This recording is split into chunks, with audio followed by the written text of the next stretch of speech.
사랑의 주님, 이 시간 또 주님 앞에 엎드립니다. 주님께서 함께 하시고 우리에게 큰 은혜, 믿음의 능력을 더하여 주시옵소서. 예수님의 이름으로 기도합니다. 아멘. 오늘은 지난 시간에 이어서 이 교회가 하는 일, 우리 지난 시간에 배운 거 다시 한번 정리를 해보면, 교회는 우주적 교회와 지역 교회로 나눌 수 있고, 또 그 교회는 사람이나 어떤 그런 모습 속에서 교회나 어떤 제도나 이런 것들이 아니라 예수 그리스도를 믿는 믿음 안에 있는 공동체들이 바로 교회다 말씀드렸습니다. 그런데 그 교회 안에는 눈에 보이는 교회와 눈에 보이지 않는 교회가 있는데, 이 모인 공동체에 있는 모든 사람들이 예수님을 믿고 영적으로 거듭나서 성령 안에 하나 되는 사람들이 있는가 하면 그렇지 못한 사람들도 있다는 것이죠. 그래서 눈에 보이지 않는 교회, 그것이 진정한 의미에서 주님이 기뻐하시는 교회다. 그래서 그 예로 가라지 비유, 알곡 비유, 그리고 양과 염소의 비유를 말씀을 드렸습니다. 자, 오늘은 그렇다면 참된 교회, 하나님이 기뻐하시는 참된 교회가 되기 위해서는 또한 복음의 순수성과 절대성을 지키며 성례전 등을 통해서 하나님께서 기뻐하시는 일들 앞에 모이는 공동체가 되어야 된다 말씀을 드렸습니다. 자, 오늘은 그러면 교회가 하는 일 몇 가지 이야기하고자 합니다. 자, 교회는 첫 번째, 진리의 파수꾼의 역할을 감당해야 합니다. 교회는 하나님의 말씀의 보물을 담고 보존하고 지키는 곳입니다. 이 진리의 말씀이 변질되지 않고 있는 그대로 유지되고 전파되도록 하는 일이 교회가 하는 가장 중요한 일입니다. 복음의 진리가 변질되거나 상실된 교회는 더 이상 진정한 교회가 아닙니다. 비록 건물과 십자가가 있고 사람들이 주기적으로 모인다 할지라도 복음에, 다시 말해 그 진리의 복음이 빠져 있거나 변질되면 더 이상 진정한 의미로서의 교회가 아니라 하나의 종교단체 집단에 불과한 것입니다. 디모데전서 3장 15절 말씀 우리 같이 한번 읽어보겠습니다. 만일 내가 지체하면 너로 하여금 하나님의 집에서 어떻게 행하여야 할지를 알게 하려 함이니 이 집은 살아계신 하나님의 교회요 진리의 기둥과 터이라. 아멘. 자, 하나님의 집에서 어떻게 행하여야 할지 알게 한다. 우리가 하나님 앞에서 믿음으로 살아가는 교회 안에 지체라면 뭘 해야 하냐면, 이 집은 살아계신 하나님의 교회가 되는 거예요. 그리고 진리의 기둥과 터가 된다. 다시 말해 교회가 뭘 지켜야 되는 거예요? 진리를 지켜야 된다는 거. 진리를 지키기 위해서 기둥이 되고 터가 되는 것이 교회가 된다는 것이죠. 그래서 살아계신 하나님을 증거하는 곳이 교회가 되어야 한다는 것입니다. 그럼 교회가 해야 할 첫 번째를 금방 말씀드렸습니다. 뭘 지킨다고요? 진리를 지켜야 합니다. 진리를 지키는 성도가 되시길 축원합니다. 자, 두 번째로 교회는 뭐 하는 곳이에요? 예배하는 곳입니다. 자, 인간은 하나님을 예배하는 예배자가 되기 위해서 지음을 받았어요. 그러므로 예배는 인간의 본분이며 특권이기도 합니다. 여러분, 예배 드리는데 내가 사모함이 없고 집중하지 못하고 있다? 그냥 예배 시간에 자꾸 막 딴 생각나고 다른 일을 하고 싶다? 자, 그거는 뭐냐면 내가 하나님 앞에 지음을 받은 본분을 잃어버리고 있는 거예요. 빨리 회복하시길 바랍니다. 왜냐하면 하나님 기뻐하지 않으세요. 자, 예배는 하나님이 우리 인간의 본성에 분명하게 주신 인간의 본분이요 특권이라는 것을 기억하시길 바랍니다. 자, 예배가 왜 중요하냐? 하나님의 형상으로 지음받은 그 의미 중에서 전면적인 교제를 위해 우리를 예배자로 부르셨다는 거예요. 자, 여기 십자가가 있는데 십자가는 크게 두 획이 있어요. 하나는 위에서 아래로, 그렇죠? 그리고 옆에서 옆으로, 세로, 가로, 이 두 큰 축이 있는데요. 이 중에서 예배는 바로 하나님과 나를 잇는 교제, 하나님과 나의 전적인 교제를 잇는 그것이 바로 예배라는 것입니다. 또한 그 예배와 함께 하나님께서 우리에게 주신 그 다음 것이 뭐냐면 교제예요. 교제는 이 십자가에서 보면 하나님의 백성으로서 예배하고 하나님 간에 소통이 되어 있는 사람들이 서로 간에 교제하며 믿음으로 승리할 수 있도록 그것을 끈끈하게 엮어주는 그런 체인과 같은 역할을 한다, 이렇게 할 수 있습니다. 자, 예배는 그럼 어떤 것인가? 로마서 12장 1절 말씀 보시면, 그러므로 형제들아 내가 하나님의 모든 자비하심으로 너희를 권하노니 너희 몸을 하나님이 기뻐하시는 거룩한 산제물로 드리라. 이는 너희가 드릴 영적 예배니라. 아멘. 예, 너희가 드릴 영적 예배라는 말은요, 그냥 형식적으로 드리는 껍데기 예배가 아니라 정말 핵심, 그 예배의 핵심이 무엇이냐고 했을 때 바로 하나님이 기뻐하시는 거룩한 산제물이 되어야 된다는 것이죠. 어떻게? 너희 몸을 하나님이 기뻐하시는, 자, 너희 생각을 하나님이 기뻐하시는 게 아니라 너희 영을 하나님이 기뻐하시는이 아니라 너희 몸을 하나님이 기뻐하시는 거룩한 산제물로 드리라. 자, 왜요? 죽일 수 있는 것, 죽여서 드릴 수 있는 것은 몸이에요. 자, 제사를 드릴 때 생각만 죽이는 게 아닙니다. 우리 영, 잘못된 영만 죽이는 게 아니라 그 제물을 완전히 죽여서, 몸을 죽여서 생명을 없애서 피를 다 흘리고 모든 내장 장기를 다 빼내고 깨끗이 씻어서 하나님 앞에 각을 떠서 벌려서 불에 태워서 올리는 거예요. 이게 제물입니다.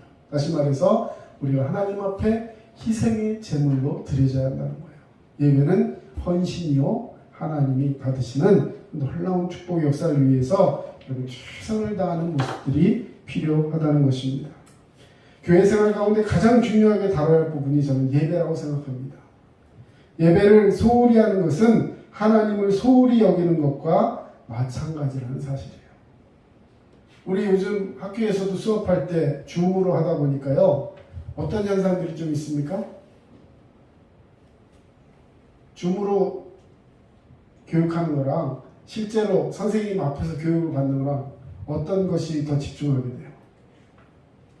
뭐 말할 것도 없이 이 줌이라는 것이 굉장히 좋은 제도고 프로그램이긴 하지만, 예, 그걸 통해서, 예, 뭐 특정 회사를 얘기해서 뭐하지만, 그러니까 그런 비대면 온라인 교육을 통해서 아주 멀리 있거나 같이 할 수 없는 사람들이 함께 할 수 있는 그런 장점은 있지만, 이것이 상대방이 나를 정확하게 체크할 수도 없고 교감이 잘 안 되기 때문에 자꾸만 이렇게 나태해질 수가 있어요.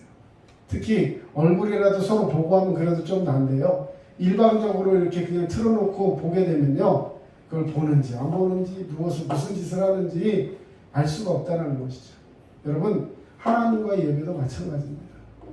우리는 내 마음대로 한다고 생각하고 예배 드릴 때 잡생각, 딴 생각하고 다른 짓 한다고 생각하지만요, 여러분, 하나님은 우리를 다 보고 계신다는 것을 기억하시기 바랍니다. 만약에 여러분이 또 학생들이 선생님 앞에서 열심히 강의하고 눈을 맞추고 그러면서 교감하면서 그에게 정말 중요한 것들을 해주려고 하는데 학생이 막 딴짓하면서 뭐 딴 거 만지면서 이러면서 있다라고 생각해 보세요. 선생님이 얼마나 마음이 아프겠어요. 사람도 그런데 하나님은 어떠시겠습니까? 여러분, 하나님 앞에 우리가 이제 믿음으로 바로 서는 그런 영적인 예배의 갱신이 있어야 할 줄로 믿습니다. 자, 그 다음에 교제. 예수 그리스도의 십자가의 복음은 죄로 단절되었던 하나님과 인간 사이의 벽을 허물고 서로 관계를 맺고 교제를 누리는 삶이 가능하도록 만들었습니다. 여러분, 왜 교제가 중요하냐면 하나님이 그 형상을 회복시켜서 그 모습 속에 하나님의 은혜의 사랑이 있는 사람만이 교제가 가능한 거예요. 그러지 않은 사람은 뭐예요? 원수처럼 서로 싸우고 서로 같이 죄 짓는 일에만 동참할 수가 있는 거예요. 우리는 하나님의 형상을 회복하고 하나님과의 관계가 주어진 믿는 우리 성도들이 하나님과의 교제를 통해서 삶의 인도와 위로를 받는 그 특권을 가지고 이제 그것을 가지고 한 가족된 다른 형제와 자매들과의 관계에서도 교제의 삶을 이어나갈 수 있는 그런 모습이 우리 가운데 있어야 할 줄로 믿습니다. 그래서 하나님과 교제하고 이웃 가운데 교제할 수 있는 이것이 무엇으로 가능하게 한다고요? 십자가의 희생을 통해서만 가능하다는 거예요. 예수님이 나를 위해 십자가 지시고 죽으셨듯이 내가 그 앞에 엎드릴 때만 그 앞에 믿음으로 바로 서기 위해서 내 모든 생명을 대속하여 주시고 나에게 새 삶을 주신 예수 그리스도를 인정하고 엎드리는 자에게만 이 교제가 가능한 것입니다. 에베소서 2장 20절 22절 말씀 보겠습니다. 너희는 사도들과 선지자들의 터 위에 세우심을 입은 자라. 그리스도 예수께서 친히 모퉁이 돌이 되셨느니라. 그의 안에서 건물마다 서로 연결하여 주 안에서 성전이 되어가고 너희도 성령 안에서 하나님이 거하실 처소가 되기 위하여 그리스도 예수 안에서 함께 지어져 가느니라. 예수 안에 있을 때 이것이 가능하다는 것입니다. 네 번째, 교회는 전도와 구제를 하는 것입니다. 교회는 죄인이 구원에 이를 수 있는 복음의 진리를 전파하는 곳입니다. 믿지 않는 사람들에게 믿음의 길을 전파하려고 노력하는 곳이 바로 교회입니다. 시대와 상황에 따라 전도의 모습은 달라질 수 있겠지만 전도라는 주님의 명령을 어떤 형태로든지 수행해 나가는 것이 교회의 본분입니다. 사도행전 1장 8절 말씀 우리 다 같이 한번 읽어보겠습니다. 오직 성령이 너희에게 임하시면 너희가 권능을 받고 예루살렘과 온 유대와 사마리아와 땅끝까지 이르러 내 증인이 되리라 하시니라. 아멘. 교회는 복음의 사랑으로 가난한 자들을 돕는 것에 힘써야 하는 것, 다시 말해 구제하는 일에도 힘써야 하는 것입니다. 물질을 나눔을 통해서 하나님의 사랑을 나누는 것에 힘써야 합니다. 에베소서 2장 10절에 보면 선한 일을 위하여 물질과 은사와 재능과 사랑과 복음을 나누라고 표현되어 있습니다. 여러분, 나누는 일에 인색하지 마시고 하나님의 은혜 가운데 함께 하시는 자가 되어야 합니다. 또한 교회는 권면도 마다하지 않습니다. 권면이라는 것은 상대방에게 필요한 진리의 말씀을 따끔한 말을 사랑으로 하는 겁니다. 자, 저 같은 경우도 성격이 그래서 남한테 싫은 말을 잘 하지 못하는 그런 경우들이 있어요. 그런데 정말 그 사람을 사랑으로 하기 위해서 우리는 때로는 권면도 할 수 있는 사람이 되어야 돼요. 훈육도 마찬가지입니다. 훈육이 이렇게 쥐잡듯이 때려잡는 게 아닙니다. 그 사람이 바로 서기 위해서 분명하게 잘못한 것을 이야기해주고 그가 바로 갈 수 있도록 이야기해줄 수 있는 것, 이것이 훈육의 모습입니다. 그래서 교회는 그런 권면도 분명하게 할 수 있는 곳이 되어야 합니다. 우리 모두는 완벽과는 거리가 먼 존재들이에요. 실수할 수 있어요. 예, 죄투성이고 연약함 투성이입니다.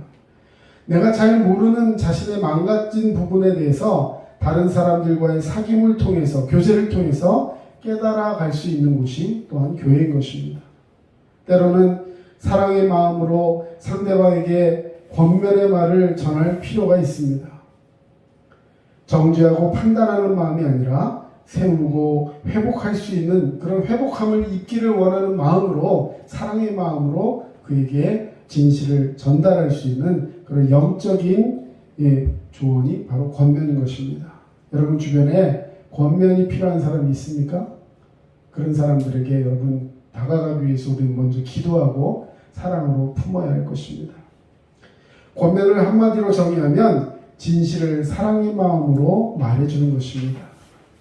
자, 잠언 27장 5절 6절 말씀 같이 읽습니다.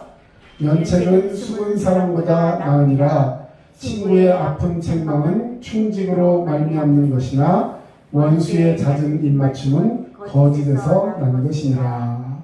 아멘. 자, 원수의 잦은 입맞춤 무슨 말이냐면 속으로는 그렇지 않으면서 겉으로는 화평하는 척, 겉으로는 막 사탕발림을 하고 하면서 굉장히 잘해주는 것 같지만 정말로 친구의 아픈 책망, 내 마음이 찢어지는 것 같지만 그럼에도 불구하고 그가 바로 서기를 원하고 잘 되기를 원하는 마음에서 해주는 충직한 그 한마디는 굉장히 중요하고 또 중요하다는 것입니다. 그래서 종합적으로 교회라는 것은 복음의 진리를 믿는 믿음을 통해서 구원을 선물로 받은 하나님의 자녀들이 진리 가운데 성화의 삶을 살아가며 서로 사랑하고 나누고 그리고 함께 하나님의 나라를 이루어가는 공동체가 되어야 할 것입니다. 자, 마지막으로 우리는 이제 서로 모이기를 힘쓰는 자들이 되어야 할 줄로 믿습니다. 우리 성경 구절 2개 읽고 마치겠습니다. 사도행전 2장 46절 시작. 날마다 마음을 같이하여 성전에 모이기를 힘쓰고 집에서 떡을 떼며 기쁨과 순전한 마음으로 음식을 먹고. 자, 여러분, 교회의 가장 중요한 기능이 뭐냐면 모이기 힘써야 돼요. 모여서 뭐예요? 네, 여기는 이 성경에서는 기도하라고 안 돼 있고 떡을 떼고 음식을 먹고 교제하라고 돼 있어요. 다시 말해 다른 성경에 보면 사도행전에 기도하는 일에 전무한다는 말이 있습니다. 그래서 기도하고 떡을 떼며 예배하고 하면서, 자, 그런 모든 행동을 같이 하지만 제일 중요한 그 위에 날마다 마음을 같이 하는 거예요. 자, 날마다 마음을 같이 해서 맨날 모이라는 것이 아니라 매일같이 모이기 힘든다 할지라도, 요즘처럼 코로나 상황으로 함께 모이는 것이 힘들다 할지라도 제일 중요한 것은 마음을 같이 해야 한다는 것입니다. 그럼 교회에 대한 마음을 잊어버리지 마세요. 놓지 마세요. 예. 여러분, 하나님 앞에서 이 교제의 끈을 놓지 마시기 바랍니다. 늘 믿음으로 승리하시기 바랍니다. 다음으로 히브리서 말씀 보겠습니다. 서로 돌아보아 사랑과 선행을 격려하며 모이기를 패하는 어떤 사람들의 습관과 같이 하지 말고 오직 권하여 그날이 가까움을 볼수록 더욱 그리하자. 자, 여기서 질문. 그날이 무슨 날일까요? 그날. 예, 주님이 오시는 날, 재림의 날, 심판의 날, 우리가 알곡과 가라지로 나뉘어서 하나님 앞에 상급받는 자와 영원한 심판의 지옥불로 떨어지는 자가 구분되는 그날, 그날이 가까움을 한다면, 지금보다 오늘보다 내일이 더 그날이 가까워짐을 안다면 시간의 급박함을 알고 더욱더 힘써야 되는 것이 있는데, 그게 뭐냐면 모이기를 패하는 어떤 사람들의 습관에도 동참하지 말라는 거예요. 여러분, 모임을 패하는 것은 습관이에요. 그냥 한 번 해서 그렇게 되는 것이 아니라 자꾸만 그렇게 되다 보면 나중에는 아예 모이기가 힘들어집니다. 이 코로나 상황이 무서운 것들이 그런 거잖아요. 언제부턴가 이제 교회는 가지 않아도 되는 곳, 사람들의 마음속에서 점점 그것이 멀어져 갈 수 있어요. 누가 주는 마음이라고요? 모이기를 패하는 그 권세, 악한 것, 가라지를 뿌려놨던 그 악한 이웃이 우리에게 뿌리고 간 그 마음들, 여러분, 이런 것들이 우리를 모임에서부터 멀어지게 만듭니다. 여러분, 그것에서부터 멀어지지 않기 위해서는 우리는 서로 돌아보아야 돼요. 우리 옆에 있는 지체들, 믿음이 연약한 사람들 위해서 기도해주고 전화도 해주고, 예, 찾아가 만날 수는 없지만 그들을 위해서 우리 헌신하며 그리고 사랑해야 합니다. 또한 선행을 격려해야 돼요. empowering. 그 사람이 잘한 부분이 요만한 것이 있으면 그걸 붙들고 더 칭찬해주고 더 격려해주면서 그가 바로 설 수 있도록 힘을 실어줘야 됩니다. 그 모든 모습들을 통해서 하나님이 기뻐하시는 일을 해나갈 때 하나님은 우리를 기뻐하시고 우리의 모임이 더욱더 충만해져서 교회가 부흥케 되고 가정이 회복되고 우리의 직장과 사업과 이 나라 이 민족이 하나님께서는 놀라운 축복이 나타나게 될 줄로 믿습니다. 아멘. 이런 믿음으로 승리하시기를 주의 이름으로 축원합니다. 기도하겠습니다. 사랑의 주님, 감사합니다. 오늘도 은혜 중에 우리를 붙들어 주시고 아버지, 연약한 우리 지체들을 이 교회의 역할을 분명히 알게 하셔서 교회로서 하나님 앞에 설 수 있는 우리 모두가 되게 하여 주시옵소서. 진리를 수호하고 예배하며 교제하며 하나님 앞에 전도와 구제하기를 힘쓰며 권면하고 사랑으로 끼어안고 서로 모이기 힘쓰는 우리 믿음의 공동체가 되게 하여 주시옵소서. 지금은 우리 주 예수 그리스도의 은혜와 하나님 아버지의 크신 사랑하심과 성령님의 도우심과 인도하심이 주의 말씀 붙들고 믿음으로 살아가기를 원하는 모든 주의 백성들 머리 위에 이제로부터 영원토록 함께 하시기를 간절히 축원하옵나이다. 아멘.